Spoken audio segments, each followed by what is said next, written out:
Bag contains a red ball, a blue ball and a yellow ball. All the balls being of the same size. Kritika takes out a ball from the bag without looking into it. What is the probability that she takes out the yellow ball? एक bag है, okay, उसमें एक yellow ball है, then एक red ball है and एक blue ball है. Suppose this is the blue ball. 3 balls है बैग में. Now Kritika takes out the ball at random. What is the probability that she will get the yellow ball? Now यहाँ पे 3 balls है, total 3 balls है, तो मतलब total possible outcomes यहाँ पे कितने होंगे? 3 होंगे, क्योंकि जब हम रैंडमली बॉल उठाएंगे so either it may be yellow और इट मे बी रेड और इट मे बी ब्लू. सो यहाँ पे first total possible outcome, total possible outcome कितना रहेगा वो? दैट इज इक्वल टू 3, क्योंकि कितने बॉल है हमारे पास? टोटल 3 balls है, राइट. सो पॉसिबल आउटकम या तो ये आएगा बॉल, या तो ये आएगा, या तो ब्लू आएगा. So possible outcomes will be equal to 3. अब हमें फाइंड आउट करना है probability of getting the yellow ball, right. So 3 ball है, उसमें से कोई भी हम एक बॉल उठाते हैं, ओके, तो येलो बॉल आने के चांसेस कितने हैं? 1 टाइम. या तो रेड बॉल आने के चांसेस कितने हैं? 1 टाइम. ब्लू बॉल आने के चांसेस कितने हैं? 1 टाइम, क्योंकि 1 ही बॉल है, 1 ही बॉल है, और then and there are 3 balls. तो out of 3 chances, out of 3 possibilities एक बार येलो बॉल आ सकता है, ओके. तो उसकी प्रोबेबिलिटी कितनी बनेगी? 1/3.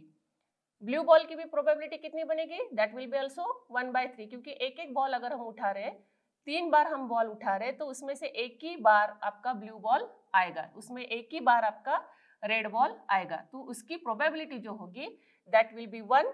चांसेस उसके क्या है? 1 out of how many chances? Out of 3 chances.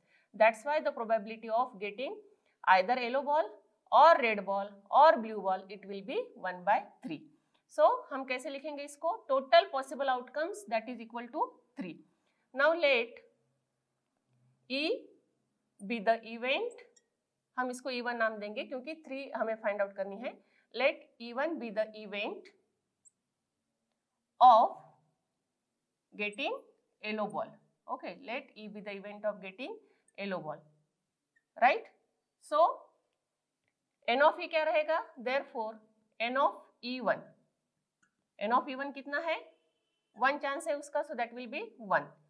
Second, let E2 be the event, let E2 be the event of getting red ball. Let E2 be the event of getting red ball. So n of E2 कितना रहेगा यहाँ पे? Therefore n of E2 will be equal to also 1. Third क्या है? Blue ball. So let E3 be the event of getting blue ball, right? So n of E3 कितना रहेगा वो? Therefore n of E3 that is equal to 1. These are the chances, that is the event of getting the yellow ball or event of getting the blue ball. इसका meaning क्या है कि कितना chance है, कितने नंबर ऑफ चांसेस है कि वो बॉल हमारे हाथ में आए, right. Now n of S आपके पास है, टोटल पॉसिबल आउटकम्स, और n of E1, n of E2 that is the number of favourable outcomes, that is n of E1 या तो n of E2 या तो n of E3, वो भी आपके पास है. Now it's very easy to find out the probability. Probability क्या होती है? P of E1. What is P of E1? That is nothing but n of E1 divided by n of S. n of E1 divided by n of S. So n of E1 कितना है? That is equal to 1, and total number of possible outcomes that will be equal to 3. So that will be 1/3. Probability of getting red ball. Probability of getting red ball that is equal to what? N of E2 divided by n of S. So that is also equal to 1/3. Similarly, probability of E3 that is equal to n of E3 divided by n of S. n of s that is total number of possible outcomes, so that will be also equal to 3.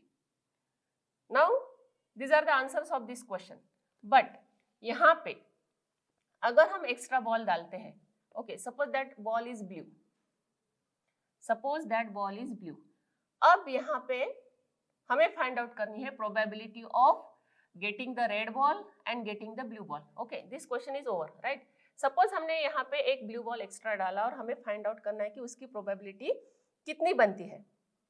तो क्या करेंगे हम, total number of possible outcome क्या रहेगा उस case में, कितने total balls है, that will B 4. So in that case total number of possible outcomes होगा 4, राइट. अब उसमें से हमारे हाथ में अगर हम एक बॉल उठाते हैं तो ब्लू बॉल आने के चांसेस कितने हैं एंड रेड बॉल आने के चांसेस कितने हैं. रेड बॉल कितना है, एक ही है, तो 4 बार हम एक एक बॉल उठाते हैं तो रेड बॉल हमारे हाथ में आने के चांसेस है ओनली 1 टाइम, क्योंकि एक ही रेड बॉल है. But out of 4 blue ball आने के चांसेस कितने हैं, दैट विल बी 2, क्योंकि यहाँ पे 2 ब्लू बॉल है, राइट. तो एक एक करके हम अगर हम बॉल उठाएंगे तो हमारे हाथ में 2 बार चांसेस है कि blue ball will come in our hand, right. That means probability of getting the blue ball now in this box will be what, वो प्रोबेबिलिटी कितनी रहेगी, उसके चांसेस कितने हैं, 2 आउट ऑफ कितने chances, 4. So that will be the probability of getting the blue ball. अब इस case में probability of getting red ball कितना रहेगा, दैट ओनली 1. बट पहले केस में हमारे पास कितने बॉल थे, 3 बॉल थे. अब इस केस में हमारे पास कितने बॉल है, 4 बॉल है. तो इस केस में probability of getting the red ball that will be equal to 1/4. That will be equal to 1/4. Similarly, probability of getting the yellow ball that will be equal to 1/4. Means probability क्या होगा कि total number of chances कितने हैं, total number of possibilities कितने हैं, और उसमें से हमें जो चाहिए वो चीज आने की, होने की, वो chances कितने हैं. So that is nothing but the probability. यहाँ पे 4 balls है और हमारे हाथ में blue ball आने का chance कितना है, 2 times. So that will be 2/4. Okay. Same way अगर हम यहाँ पे 3, अब यहाँ पे 3 रेड बॉल है, ओके, सो टोटल बॉल हो जाएंगे 5. तो in that case probability of getting the red ball कितनी हो जाएगी, वो total ball 5 and probability of getting the red ball now it will B 3, क्योंकि यहाँ पे 3 बॉल्स है. सो आउट ऑफ 5 उसके चांसेस है 3, राइट. तो उसकी प्रोबेबिलिटी बनेगी 3/5. So in this way we can find out the probability.